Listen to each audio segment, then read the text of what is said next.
자, 이번에는 한 주 동안 어떤 일들이 있었는지 만나보는 또 이주연 시간인데 오늘도 제주의 소리 박성우 기자가 스튜디오에 나오셨습니다. 안녕하세요. 네, 안녕하십니까. 예, 반갑습니다. 네, 이번 주엔 또 우리 제주에서 어떤 일들이 있었을까요? 오늘 첫 번째 소식부터 만나볼까요?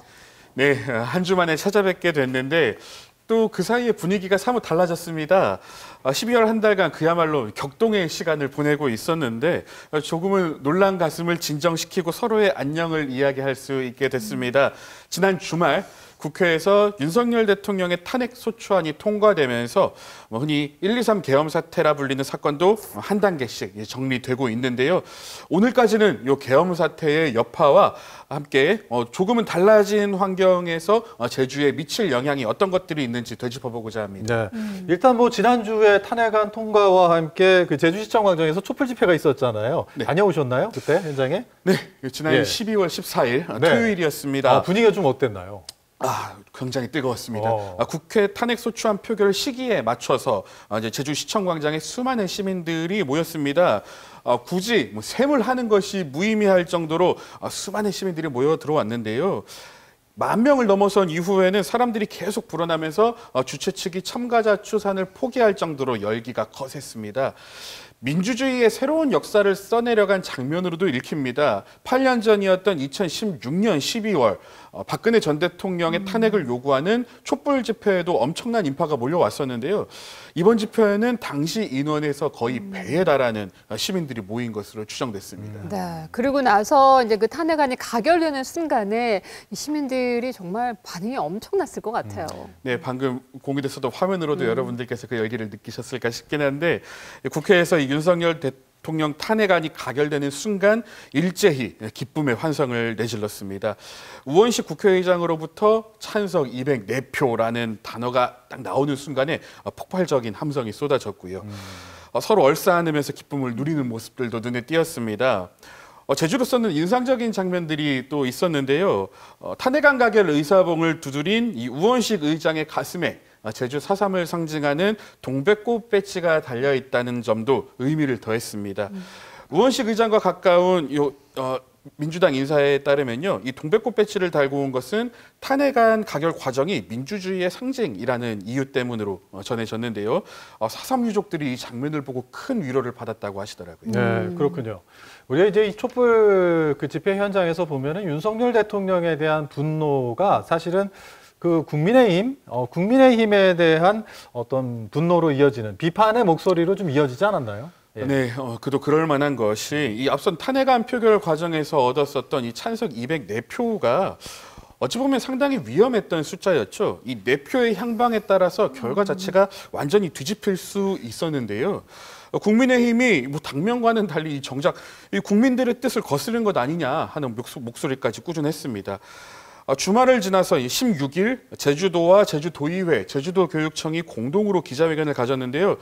이날 발표한 담화문도 맥을 같이 했습니다. 이 세 개 기관장은 이번 탄핵 가결에 대해서 헌법 질서를 유린하고 민주주의의 근간을 흔들었던 계엄 사태에 대한 국민의 엄중한 심판이라고 평가했고요. 이 계엄 사태에 책임이 있는 명예도민증 수여자들에 대한 위촉을 취소하겠다라는 입장도 밝혔습니다. 아직은 이 명예도민 위촉을 취소할 계엄의 책임 기준이 조금 명확하지 않다는 의견도 있는데 이 앞으로의 수사 과정에서 새롭게 밝혀질 내용들이 있지 않을까 싶습니다. 네.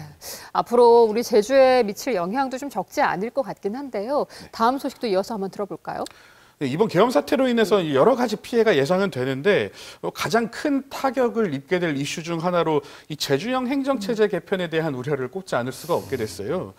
이 헌법재판소에서 탄핵이 인용되면 자연스럽게 조기 대선 국면으로 접어들게 될 텐데 벌써부터 이제 벚꽃 대선이냐 장미 대선이냐 여러 가지 의견이 분분한데요.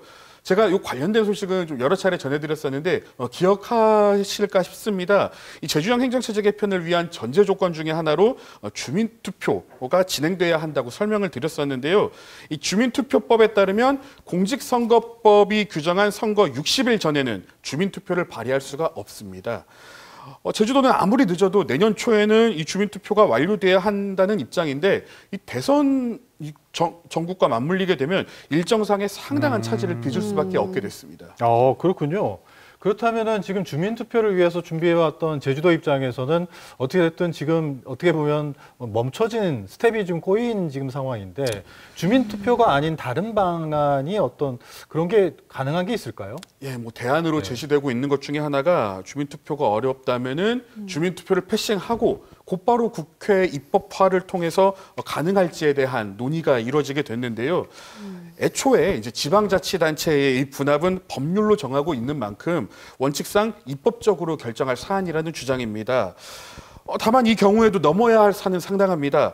제주도가 제시한 대안은 일단 제주시를 동제주시, 서제주시로 나누고 또 시장과 기초의회 의원을 직접 선출하는 기초자치단체 부활의 방점이 찍혀 있는데요. 당장 주민투표를 거치지 않을 경우에는 과연 이 방식이 주민들이 원하는 것이 맞느냐라는 의문이 뒤따를 수밖에 없겠죠. 2006년 특별자치도 도입 당시에도 주민투표를 거쳤던 만큼 이를 되돌리기 위해서는 이와 견줄 수 있는 절차가 필요하다는 의견도 적지 않겠고요. 또 어쨌든 이 입법화가 진행이 되려면 국회의 반응이 좀 중요할 것 같은데 그러게요. 지금 현재 상황이나 분위기는 어떤가요? 근데 국회의 운전대를 쥐고 있는 이 더불어민주당이 이 도민 의견 수렴 절차 없이 진행되는 이 입법화에 나서 줄지도 사실은 좀 불투명합니다. 분명 찬반 논란이 재점화될 수밖에 없을 텐데 그 부담을 질 이유가 없다는 것이겠죠. 실제로 이 제주시 을 지역구의 김한규 국회의원은 제주시를 쪼개는 방식을 방지하는 법률안을 발의하지 않았습니까? 이 국회의원 간에도 의견을 합치지 않았는데 입법화가 가능하겠냐라는 문제가 발생합니다. 제주도는 아직 주민투표의 가능성이 남아있는 만큼 이 정부를 설득하겠다라는 입장인데요. 시간이 얼마 남지 않았습니다. 성공을 하든 실패를 하든 남은 시간은 살얼음판을 걷는 과정이 되지 않을까 싶습니다. 네. 정말 쉽지 않은 상황이 됐다라는 걸 아마 많은 분들이 알고 계실 텐데 여기서 제일 중요한 건 그거 같아요. 정말 도민들이 원하는 방식으로 도민들이 원하는 게 무엇인지 그런 것에 대한 합리적인 어떤 논의들이 좀 진행이 되기를 기대해 보도록 하겠습니다. 계속해서 다음 소식도 들어볼까요? 네, 전국이 요동치면서 이제 또 하나 주목되는 이슈 중에 하나는 상급 종합병원 지정이 과연 가능하겠냐라는 점입니다. 네네. 이 상급병원은 중증 질환이나 희귀 질환과 같은 이제 난이도 높은 의료 행위를 전문적으로 수행하는 국내에서는 이 최상위 의료기관을 뜻하는데요. 큰 병이 났을 때 무트로 원정 진료를 떠나야 했었던 제주도민의 수건이기도 했죠. 지난 10월 제주를 찾았던 윤석열 대통령이 민생토론회 자리에서 무조건 상급병원을 지정하겠다. 내 임기 안에 문제를 해결하겠다라고 이제 상당히 강한 어조로 정책 의지를 드러냈던 사안이기도 했는데 이 새로운 상급병원이 지정이 되려면 2027년부터 적용되는 제6기 상급종합병원 지정 계획에 이 내용이 반영이 돼야 합니다. 네. 윤석열 대통령의 강한 의지는 사실상 공수표가 된 셈입니다. 그런데 지금 이 제주가 이 상급종합병원 지정을 하기 위한 기준에 지금 충족되지 않는다 이런 이야기가 있던데 그 구체적으로 어떤 기준 때문인 건가요? 네, 이 보건복지부가 제시한 기준을 보면요. 전체 환자 중에 중증 환자의 비율이 34% 이상이어야 합니다. 이것도 2년 전에 이 기준이 상향되면서 종전까지는 30%였는데 이번에 34%로 상향이 된 것인데요. 30%도 그렇고 34%도 그렇고 아직 이 제주 도내에 있는 병원 중에서 후보군으로 꼽히는 곳 중에서는 이 기준을 충족하지는 못하는 것으로 알려졌습니다. 이게 영업상의 기밀이어서 정확히 알려지지는 않았는데 이게 중증 환자 비율을 늘리려고 중증 환자를 늘릴 수는 없을 테니 그렇다면 이제는 경증 환자를 일부러 받지 않아야 하는 상황이 됩니다. 그렇다면은 과연 이게 누구를 위한 상급병원이냐라는 의문이 뒤따를 수밖에 없게 되는 거겠죠. 또 이제 위성공 국회의원이 이 광역시도별로 최소 한 곳 이상의 상급병원을 지정하는 내용으로 의료법 개정안을 발의했는데요. 이 발의안에 대해서 의료계의 반발이 거셉니다. 지역 간의 강제 배정을 하게 되면은 이 평가 제도 취지에도 부합하지 않고 또 오히려 역차별과 불균형을 유발할 수 있다는 주장입니다. 참 지금 얘기를 들어보면 지금까지 상황으로 들어만 봐도 참 걸림돌이 이 상급종합병원의 필요성에도 불구하고 거기를 가기 위한 어떤 이런 걸림돌이 좀 많지 않을까 하는 걱정이 좀 되는 게 사실인데 제주도 차원에서는 그러면 어떤 대책들을 좀 준비를 하고 있는지 궁금한데요. 네, 이 상급병원이 계속 수건으로 꼽힌 이유 중에 하나가 지난해 기준으로 제주에서 이제 원정 진료를 떠났었던 도민들의 수가 14만 명에 달했고요. 네. 그러면서 쏟았었던 원정 진료 비용도 2,400억 원 수준에 이르렀습니다. 이게 당장에 진료비만 포함된 기록이고 그 외에 육지에 가서 거주하는 체류비 또 교통비까지 포함을 하고 보호자들도 같이 동행해서 간다는 것을 생각하면은 네. 굉장히 큰 예산들이 그렇죠. 들었을 그렇겠네요. 없었는데요. 제주도는 우선 이 상급병원 지정을 위한 전담 조직 TF를 구성하고 17일 첫 회의를 열었습니다. 이 TF는 정부의 추진 현황과 향후 계획을 점검하게 됩니다. 제주도는 각 병원의 자구적인 노력도 필요하겠지만 제주도 차원에서도 권역 분리나 평가 지침이 유리하도록 정부와의 절충을 이어가겠다라는 입장을 밝힌 만큼 좀 추이를 지켜봐야 하겠습니다. 네.